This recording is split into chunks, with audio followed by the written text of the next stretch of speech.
علیکم ورحمۃ اللہ وبرکاتہ۔ الحمد للہ الحنان المنان الذي خلق الإنسان وعلمه البيان، والصلاة والسلام على رسوله سيد الإنس والجان وعلى آله وأصحابه ذوي الخير والإحسان، أما بعد فأعوذ بالله من الشيطان الرجيم، بسم الله الرحمن الرحيم۔ كل نفس ذائقة الموت وإنما توفون أجوركم يوم القيامة فمن زحزح عن النار وأدخل الجنة فقد فاز وما الحياة الدنيا إلا متاع الغرور، صدق اللہ مولانا العظیم۔ بارگاہ رسالت مآب صلی اللہ تعالی علیہ وسلم میں درود پاک کا ہدیہ پیش کریں۔ اللہم صل علی سیدنا و مولانا محمد معدن الجود والکرم وآلہ واصحابہ الکرام وابنہ الکریم وبارک وسلم صلاۃ دائمۃ سرمدا ابدا۔ عزیزان گرامی وقار، ہماری زندگیاں اللہ تبارک و تعالیٰ کی طرف سے عطا کی ہوئی ایک بہت شارٹ پیریڈ میں، تھوڑے سے لمحات میں امتحان کے میدان میں چل رہی ہیں، اور اللہ نے قرآن میں فرمایا ہے خلق الموت والحیات لیبلوکم ایکم احسن عملا۔ اس نے موت اور زندگی اس لیے بنائی ہے تاکہ تمہیں پہچانے، تاکہ تمہیں آزمایا جائے کہ تم میں سے اچھے عمل والا کون ہے۔ ہم دارالعمل اور دارالامتحان میں ہیں۔ یہ زندگیاں بہت تیزی سے ہماری گزرتی چلی جائیں گی، اور وہ فرمان مخبر صادق صلی اللہ تعالیٰ علیہ وسلم آپ کے حوالے کرتا ہوں۔ حضور پاک صلی اللہ علیہ وسلم نے فرمایا ایک دور آئے گا قیامت کے قریب جب بچے جوان نظر آئیں گے اور جوان بوڑھے نظر آئیں گے۔ یہ وہی دور ہے۔ چھوٹے سے چھوٹے بچوں کو دیکھیں، وہ جوانی کی باتیں کرتے ہیں۔ پچھلے دور میں جوانوں کو جو باتیں معلوم نہ ہوتی تھیں، وہ آج کے 5 سال 6 سال کے بچوں کو ساری چیزیں معلوم ہیں۔ یہ مکمل موبائل آپریٹ کرنے کی تعلیم ان کو ہم سے زیادہ آتی ہے۔ یہ اس قدر جوان نظر آتے ہیں، اور جو جوان ہیں وہ جوانی میں تھک چکے اور بوڑھے لگنے لگ گئے، اپنے ہاتھوں جوانی برباد کیا اور بڑھاپا ان کے چہروں پر نظر آنے لگ گیا۔ تو یہ قیامت کی وہ اس نشانی کے بارے میں جو حضور نے فرمایا تھا، وہ دور آ چکا۔ لیکن میں آپ کے سامنے ایک بات عرض کر رہا ہوں، تم بیٹھو گے تو بھی زندگی گزرے گی، لیٹو گے تو بھی گزرنی ہے، دوڑو گے تو بھی گزرنی ہے، فیصلہ تمہارے پاس ہے۔ زندگی یوں گزر جائے گی، اور پھر وعدہ الہی آ جائے گا جس کو اللہ نے فرمایا ہر نفس کو موت کا مزہ چکھنا ہے، دنیا سے جانا ہے، اور تمہارا جو کچھ بھی اجر ہے اللہ کے ہاں قیامت کے دن دیا جائے گا۔ اور پھر جو شخص دوزخ سے بچا لیا گیا اور جنت میں داخل ہوا، وہی سب سے کامیاب زندگی گزارا۔ کامیاب ہے کون؟ وہ قیامت کے دن پتہ چلے گا۔ ہمارا دوزخ سے بچ جانا اور جنت میں داخل ہو جانا، یہی کامیابی ہے۔ اور اللہ تعالیٰ فرماتا ہے وَمَا الْحَيَاةُ الدُّنْيَا إِلَّا مَتَاعُ الْغُرُورِ۔ میرے اس پورے عنوان کا یہ حصہ اہم ہے۔ اللہ فرماتا ہے اور دنیا سوائے دھوکے کے سامان کے کچھ نہیں۔ جس نے دنیا بنائی وہ خود فرما رہا ہو، جو اس کائنات کا خالق ہے وہ خود فرما رہا ہو، یہ دنیا دھوکے کے سامان کے علاوہ کچھ نہیں۔ یعنی یہاں پر انسان اکثر دھوکہ کھا جاتا ہے۔ دھوکے کا مطلب یہ نہیں ہے کسی دوست سے دھوکہ کھا رہا ہے، بلکہ وہ پوری اپنی زندگی میں دھوکہ کھایا ہوا ہے۔ جس چیز کو اسے حاصل کرنا تھا، دنیا نے اس کا منہ موڑ کر کسی اور چیز میں لگا دیا ہے۔ یہ دھوکہ نہیں ہے تو اور کیا ہے؟ میں آپ کو ایک بات بتا دوں، آپ گھر سے نکلے تھے، سامان سب باندھ کر کے دلی جا رہے تھے، اسٹیشن پر کسی نے پکڑ لیا اور کہا آؤ چلو میں تمہیں ٹرین میں بٹھا دیتا ہوں، اور اس نے تمہیں دلی کی ٹرین کی بجائے تمہیں مدراس کی چنئی کی ٹرین میں بٹھا دیا۔ بیٹھ گئے تم. مجھے بتاؤ یہ دھوکہ ہوا کہ نہیں ہوا تمہارے ساتھ؟ بہت بڑا دھوکہ ہوا کہ منزل تمہاری کہیں اور تھی، تم کہیں اور چل پڑے. دیکھنے کو ٹرین سیم دکھ رہی تھی، تم نے اس کی بات کا یقین کیا اور بیٹھ گئے، اور جب پہنچے تو پتا چلا نہیں میں تو دلی پہنچا ہی نہیں، میں چنئی آ گیا. زندگیاں اسی طرح سے گزر رہی ہیں. تم جس راستے پر چل رہے تھے اصل تمہاری منزل مدینہ طیبہ ہے، تمہارا سفر حضور پاک کے قدموں تک پہنچنا ہے، لیکن ایرا غیرہ آتا ہے اور تمہیں کسی دوسرے ٹریک پر ڈالتا ہے اور تم چل پڑتے ہو اس کی بات پر. اسی لیے قرآن نے کہا یہ دھوکے کے علاوہ کچھ نہیں ملتا یہاں پر. دنیا اور دنیا داروں پر تم کبھی بھروسہ نہ کرنا، تم اپنی منزل پر ہمیشہ توجہ رکھنا. تمہاری منزل یہ نہیں ہے. اسی لیے شاعر نے کہا تھا غلط روی سے منازل کا بعد بڑھتا ہے، مسافروں روش کارواں بدل ڈالو. تم ٹیڑے میڑے چلتے رہو گے تو منزل لمبی ہو جائے گی، فاصلہ دور ہو جائے گا. اس لیے چلنے کا طریقہ بدل ڈالو، تمہارا سفر آسان بھی ہو جائے گا اور منزل جلدی پہنچ جاؤ گے. اب جو بات مجھے کہنی تھی وہ یہ ہے، زندگی جب اتنی شارٹ ہے اور آزمائش کے لیے تمہیں یہاں بھیجا گیا ہے، تو مجھے ان نوجوانوں کو دیکھ کر کے کبھی درد ہوتا ہے جو رات بھر نکڑ پر بیٹھ کر کے اپنے وقت کو ضائع کر رہے ہوتے ہیں، جن کی زندگیاں انہوں نے اپنی جوانیاں اپنے ہاتھوں سے برباد کر رکھی ہیں. تمہیں پتہ ہے ایک رات جو ہماری زندگی میں آئی، آج کا دن تم کروڑوں دولتیں لگا دو، یہ دن دوبارہ کبھی نہیں آئے گا. تمہاری زندگی میں کیا قیامت تک واپس نہیں آنا ہے اس دن کو. دنیا چل پڑی ہے، پیچھے کی طرف کبھی نہیں آئے گی. اللہ کا قانون ہے، یہ جو وقت گزر رہا ہے ہمارا دوبارہ ہماری زندگی میں کبھی نہیں آنا ہے. لیکن کتنے مزے سے، کتنے ٹھاٹ باٹ سے نوجوان، ہاتھ میں کچھ نہیں، آس پاس کچھ نہیں، عمل بھی کچھ نہیں، ایسے بے فکرے ہو کر کے زندگی گزارتے ہیں. تو سوچنا پڑتا ہے جس امت کو پوری دنیا آگ میں جھلسا چکی ہو، پوری دنیا اس امت کو اپنے نشانے پر رکھی ہو، اس امت کا غیور نوجوان رات بھر گیم کھیلتے ہوئے گزارتا ہے، اسے کسی چیز کا احساس نہیں. مجھے بتاؤ کیا ہماری کیفیتیں ایسی نہیں ہو گئی ہیں جیسے برائلر چکن ہوتے ہیں، فارم مرغیاں ہوتی ہیں، ان مرغیوں میں سے قصاب کسی کو بھی پکڑتا ہے کاٹتا ہے، دوسری مرغیاں تو چرنے میں مصروف رہتی ہیں، کوئی آواز نہیں ان کی. ایک مرغی کٹی، دوسری مرغی کٹی، وہ کٹتی چلی جاتی ہیں، باقی مرغیوں کو کسی چیز کا احساس نہیں. کیا یہ زندگی گزارنے کے ایسے طریقے نہیں ہو گئے؟ آج ہمیں روز اٹھنے کے بعد ایک نیوز پہنچائی جاتی ہے کہ تمہیں کاٹا گیا، تمہیں مارا گیا. نہ جانے ہم کتنی مسجدوں کے مینار گرتے ہوئے دیکھ رہے ہیں، کتنے اولیاء کاملین کے مزارات کو جلا کر خاک کرتے ہوئے دکھائے جا رہے ہیں. اور ہمارے امت کے ساتھ ہی نہیں، بانی اسلام کی عزت کے ساتھ مذاق، یہ روزانہ نہیں چل رہا ہے.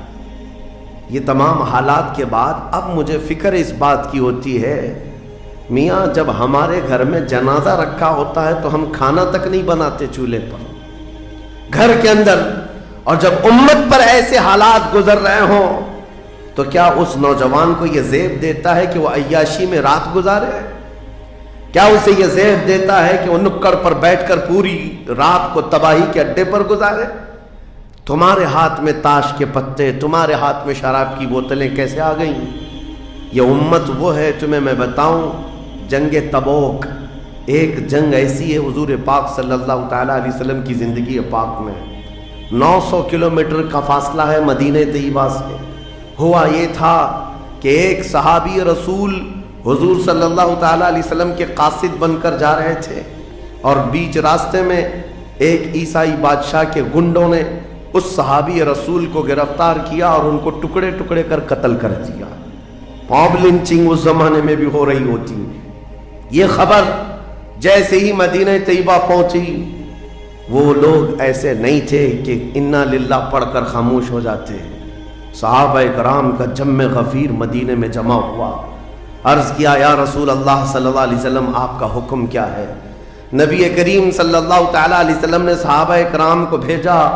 اس میں سپہ سالار کی تعداد کئی صحابہ کی تھی، اور جب یہ لشکر جرار مدینہ طیبہ سے نکلا 900 کلومیٹر دور چل کر کے گئے، اور وہاں جا کر کے جن لوگوں نے حضور کے ایک غلام پر ہاتھ اٹھایا تھا ان کے بخے کھڑا کر دیے اور ان کو الٹ پلٹ کر کے آئے اور لوگوں کو یہ میسج دیا تھا کبھی حضور کے غلاموں کی طرف چھیڑخانی نہ کرنا ورنہ پورا مدینہ باہر آ جائے گا۔ یہ یونیٹی، یہ اتحاد، ان کے اندر یہ احساس میرے آقا صلی اللہ تعالیٰ علیہ وسلم نے پیدا کر رکھا تھا کہ کل مؤمن جسد واحد۔ حضور صلی اللہ تعالیٰ علیہ وسلم نے فرمایا کہ پورا جتنے مومن ہیں وہ سب ایک جسم کی طرح ہیں، ایک جسم کی طرح ہے۔ اذا اشتکى عضو تداعى له سائر الجسد بالسحر والحمى، جیسے ایک پارٹ کو اگر درد ہوتا ہے تو پورے جسم میں بخار آتا ہے۔ مومنوں کی کیفیت یہ ہونی چاہیے، لیکن احساس دھیرے دھیرے ختم ہوتا چلا گیا۔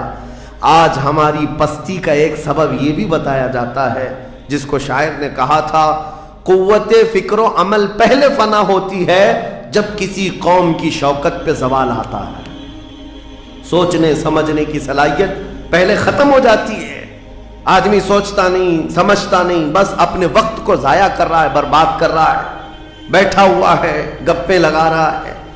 میں آپ کو بتاؤں، ہماری عمروں کا احتساب ہونا چاہیے۔ ہماری زندگی کو گن کر کے دیکھیں کتنے سال کے ہیں ہم، 25 سال، 30 سال، 35 سال، 40 سال، اور اس کے بعد گنو ہم سے کیا ہو سکا ہے اس دنیا میں، ہم اس دنیا میں کیا کر چکے اب تک۔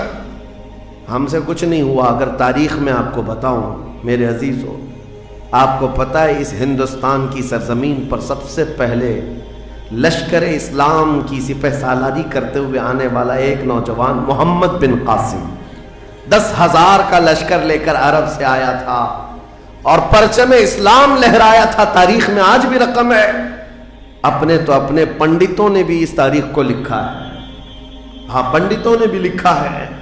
اور یہ محمد بن قاسم 10,000 کی سپہ سالاری کے ساتھ ہندوستان میں آ کر اسلام پھیلایا۔ عمر کیا تھی؟ صرف 19 سال کی عمر تھی۔ 19 سال کی عمر میں یہ عظیم کارنامہ انجام دینے والا، انہوں نے اپنی عمر کا صحیح استعمال کیا، اپنی ایج کو برباد نہیں کیا، ضائع نہیں کیا۔ طارق بن زیاد، جس کا یورپ بھی قائل ہے، جبل الطارق آج بھی ایک مقام ہے یورپ میں جس کو جبرالٹر کہا جاتا ہے، یہ حضرت طارق بن زیاد کے نام سے ہے۔ یہ پہلا سپہ سالار ہے جس نے پوری دنیا کے سامنے وہ عزم پیش کیا تھا۔ یورپ کی سرزمین پر جب کشتیاں لے کر پہنچے تھے یہ مومنین کی تعداد، وہ طارق بن زیاد ہی ہے جس نے پوری کشتیوں کو آگ لگا دیا تھا، کہا تھا کہ ہم پیچھے مڑ کر جانے والوں میں سے نہیں ہیں۔ جتنے ساتھ آئے تھے سمندر پار کر کے، کشتیوں کا سفر تھا، کشتیاں لکڑی کی بنی ہوئی، آگ لگا دیا اور کہا اب اس عزم کے ساتھ اترو، یا تو ہماری قبر بنے گی یا تو ہمارا جھنڈا لہرائے گا۔ میرے عزیزو، عمر 22 سال کی تھی طارق بن زیاد، اور ایک دو نہیں، میں تمہارے سامنے مثالیں رکھوں۔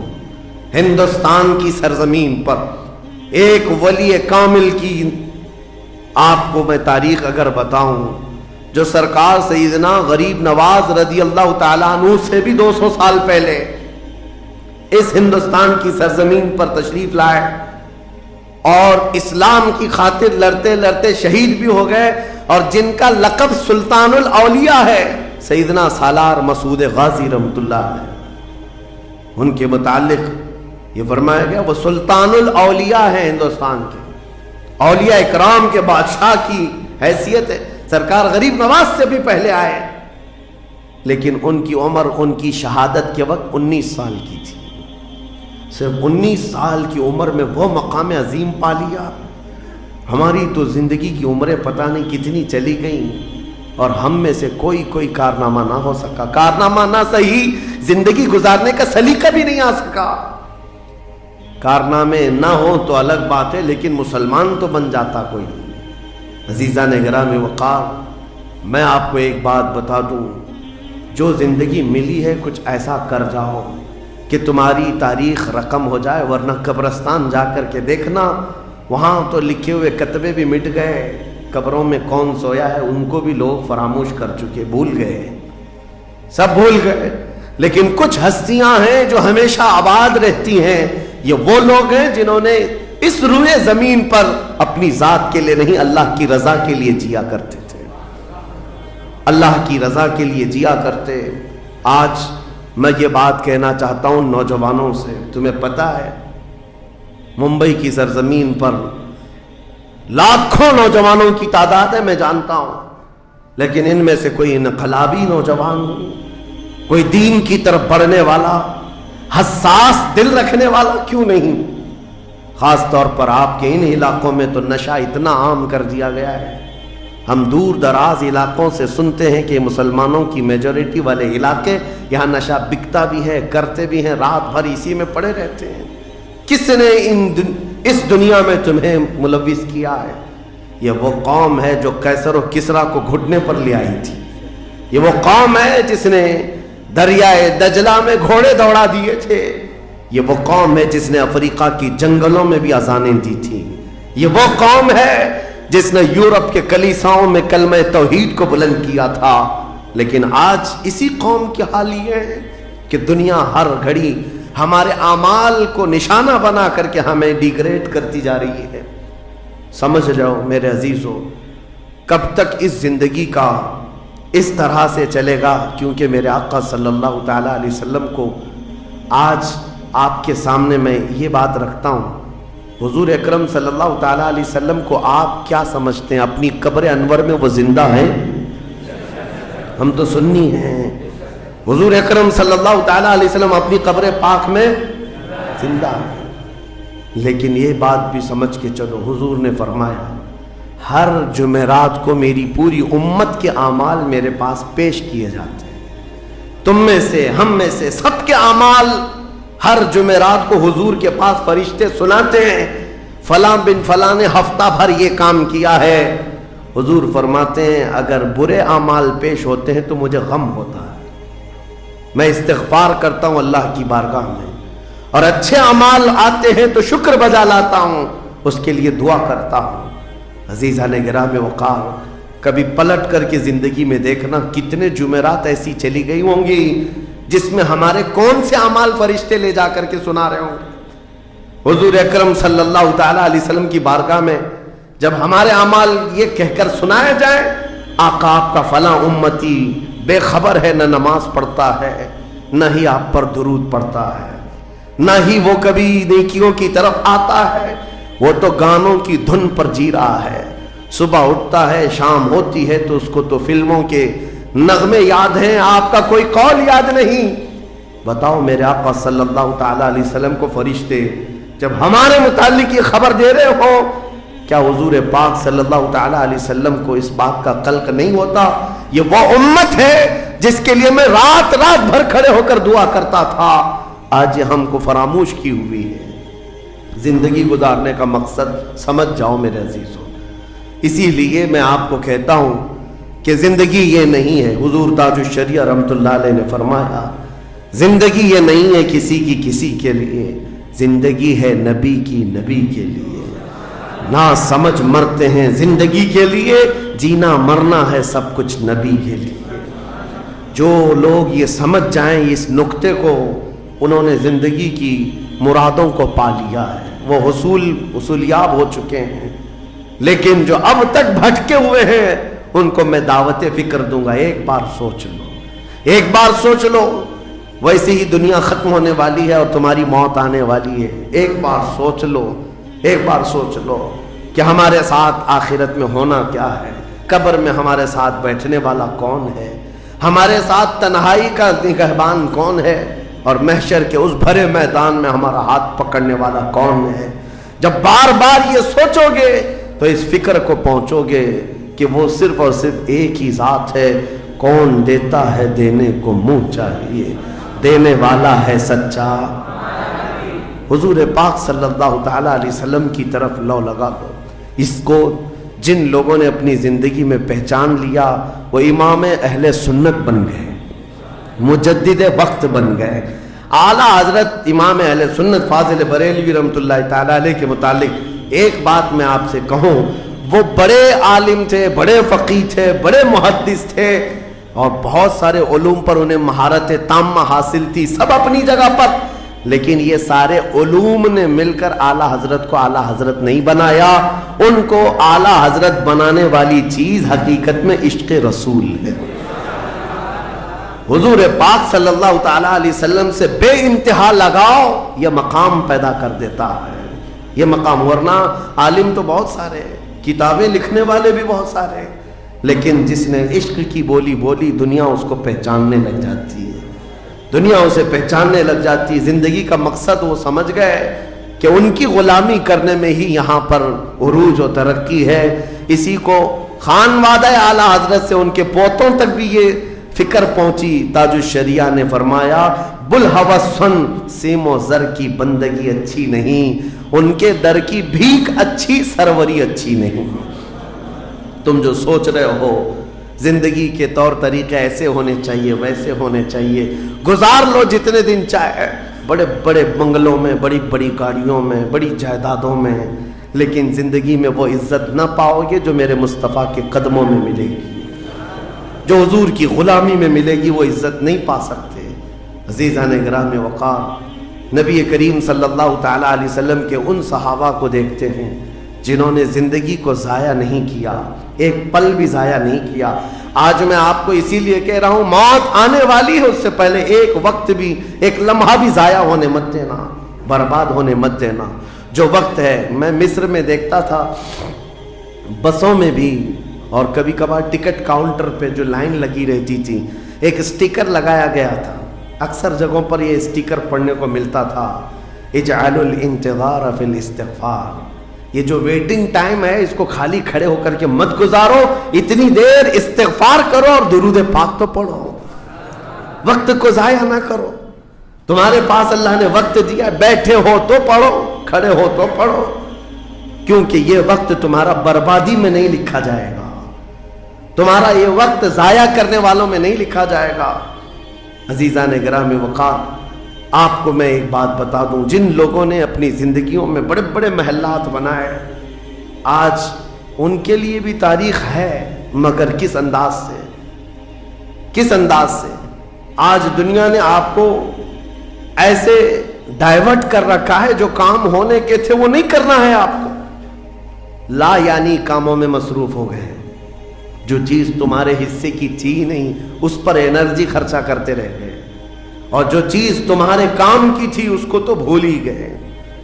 آپ کو میں ایک بات بتا دوں، ہو سکتا ہے شاہ جہاں نے تاج محل بنایا، اور پھر بادشاہ قطب الدین کے زمانے کے نشانیاں موجود ہیں، لال قلعے بن گئے، قطب مینار بن گیا، بڑی بڑی عمارتیں ہیں، لوگ اوپر سے نیچے دیکھنے کے لیے آتے ہیں. لیکن میں یہ کہتا ہوں یہ کوئی کمال کی چیزیں تھی نہیں، کمال کی چیزیں تھی نہیں. لاکھوں لوگوں کی محنتیں بھی لگی، پیسہ بھی لگا، اور بڑی عمارتیں کھڑی کر کے چلے گئے.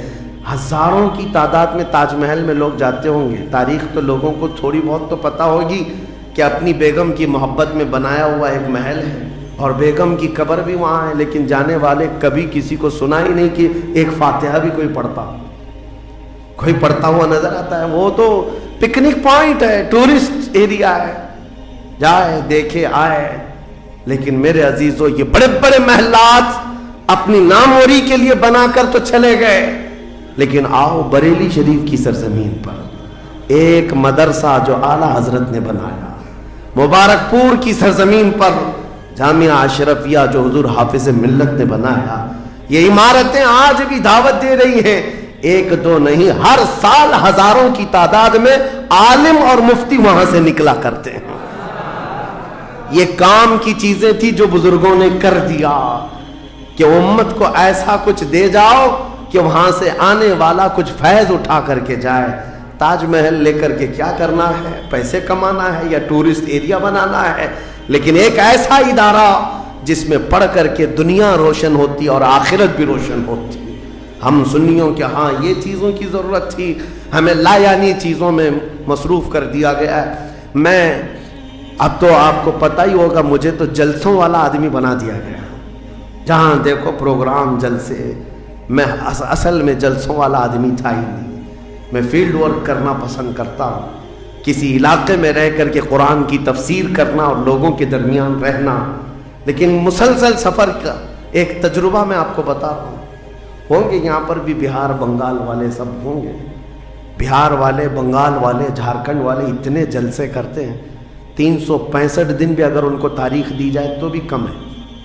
ایک اینالائز کرنے والے بہار کے رپورٹر ہیں، انہوں نے رپورٹ لا کر کے ہمارے سامنے بتائی کہ حضرت 2022 میں اسٹیٹ آف بہار میں 4000 جلسے، 4000 جلسے۔ میں ان کا مخالف نہیں ہوں، لیکن ایک فکر آپ کو بتا رہا ہوں، 4000 جلسے، جن میں سے ہر جلسے کا کم سے کم خرچہ 5 لاکھ روپے، اس سے کم خرچہ کرتے نہیں۔ 6 مہینے چندہ کرتے ہیں، اس کے بعد بڑا جلسہ کرتے ہیں۔ کیلکولیشن کر کے دیکھا گیا تو سال میں 2000 کروڑ روپے خرچے ہوئے، 2000 کروڑ روپے۔ میرے عزیزوں، ٹھیک ہے یہ سب اپنی جگہ پر، لیکن پورے اسٹیٹ پر گھوم کر کے دیکھیں تو مسلمانوں کے نام کی ایک یونیورسٹی بھی نہیں ہے، کوئی ایک بڑا ادارہ نہیں قائم کر سکے۔ 2000 کروڑ کی بھاری رقم سال بھر خرچ کرنے والا غریب اسٹیٹ جس کو لوگ سمجھتے ہیں۔ میرے عزیزوں، میں یہ بات اس لیے عرض کر رہا ہوں، جن چیزوں میں تمہارا ذہن الجھ گیا یہ وہ تمہارے کام کی نہیں تھی۔ اعلیٰ حضرت نے بہت پہلے فرمایا تھا، یہ دنیا کا حال یہ ہے، شہد دکھائے زہر پلائے۔ یہاں پر چکا چوند دکھنے والی چیزیں وہ تمہارے حق کی نہیں ہے۔ اور ممبئی والے کیا کرتے ہیں؟ وہ تو بہار والے جلسوں میں ہیں، ممبئی والے کھچڑا کمپٹیشن کرتے ہیں۔ ہاں، اس محلے میں 51 دیگ بنی ہے تو ہمارے ہاں 60 دیگ بنے گی، 70 دیگ بنے گی۔ اور کھاتا کون ہے؟ جو پہلے سے کھائے ہوئے لوگ ہیں، دن بھر 5 ٹائم کھانے والے لوگ ہی کھچڑا کھا رہے ہیں۔ ثواب تو ان کے لیے تھا اس غریب کو کھلانے پر جس کے گھر میں ایک روٹی ہے تو دوسری روٹی نہیں ہے۔ کھلانا بالکل ثواب ہے، حدیثوں میں ملتا ہے، کھلانے سے بڑھ کر کے ثواب نہیں ہے، پہنانے سے بڑھ کر۔ سرکار غوث پاک کا یہ فرمان بھی ہے، میں نے ساری نیکیوں کو الٹ پلٹ کر کے دیکھ لیا، رحمان کو 2 نیکیاں سب سے زیادہ پسند ہیں، ایک بھوکوں کو کھلانا، ننگوں کو پہنانا، یہ 2 چیزیں۔ لیکن یہاں پر کن لوگوں کو کھلایا جا رہا ہے؟ ہم ہی لوگ تو کھاتے ہیں۔ ہمارے گھر میں بھی کھانا بن رہا تھا، ایک دن سڑک پہ بنا لیا، انٹرٹینمنٹ کر رہے ہیں۔ اور اس پر آپ یہ نہ سمجھیں کہ میں ان تمام چیزوں کا مخالف ہوں، کرو جتنی حیثیت ہے اتنی کرو، لیکن یہ نہیں ہے کہ ہمارا سارا کا سارا دار و مدار اسی پر ہے۔ سنیت اسی کا نام نہیں ہونا تو یہ چاہیے تاکہ ہمارے پاس ایسا مضبوط قلعہ ہوتا جو ہر زمانے میں میرے مصطفیٰ کی عزت پر پہرا دینے والے سپاہی وہاں پر تیار ہو رہے ہوتے۔ ہمارے پاس نہیں ہے ان تمام چیزوں کی، اس لیے مجھے درد ہوتا ہے اس بات کا کہ ہم نے جن چیزوں کے لیے اللہ تعالیٰ سے امانت لی تھی، ہمیں اللہ تعالیٰ نے نوازا تھا، وہ ہماری رقم بھی غلط جگہ جاتی، ہماری زندگی کا وقت بھی غلط جگہ جا رہا ہے۔ عزیزان گرامی وقار، ان سب چیزوں کا سوال ہوگا قیامت کے دن ہم سے، ہر چیز کا سوال ہوگا۔ اگر ہم نے وقت کو ضائع کیا ہے اور اپنا مال بھی غلط جگہ استعمال کیا ہے، ہر جگہ ہماری پکڑ ہوگی، ہماری پکڑ ہوگی۔ ایک ہفتہ قبل میں نے سنا، ہمارے چاہنے والے ہیں عزیز، انہوں نے کہا ایک درگاہ پہ گئے تھے، سنا ہے ایک بہت بڑے سیٹ ہیں، وہ 2.25 کروڑ کا صرف دروازہ بنا رہے ہیں اللہ کے ولیوں کے آستانوں پر۔ میرے عزیزوں، یہ اللہ کے وہ ولی ہیں، نہ تمہارے دروازے کے محتاج ہیں، نہ تمہاری چادر کے محتاج۔ ان کے انتقال کے بعد جو ان کو اللہ نے مقامات دیے وہ تم نہیں پہنچا سکتے، وہ تو اللہ تعالیٰ کے رحمت میں ہے، جنہیں اللہ تعالیٰ جنت کے جوڑے پہنا چکا ہو، جن کے لیے جنت کی ہوائیں چل رہی ہیں۔ ان اولیاء کے مشن کو زندہ کرنا حقیقت میں ایصال ثواب، ان کے لیے سب سے بڑی نظر و نیاز یہی ہے۔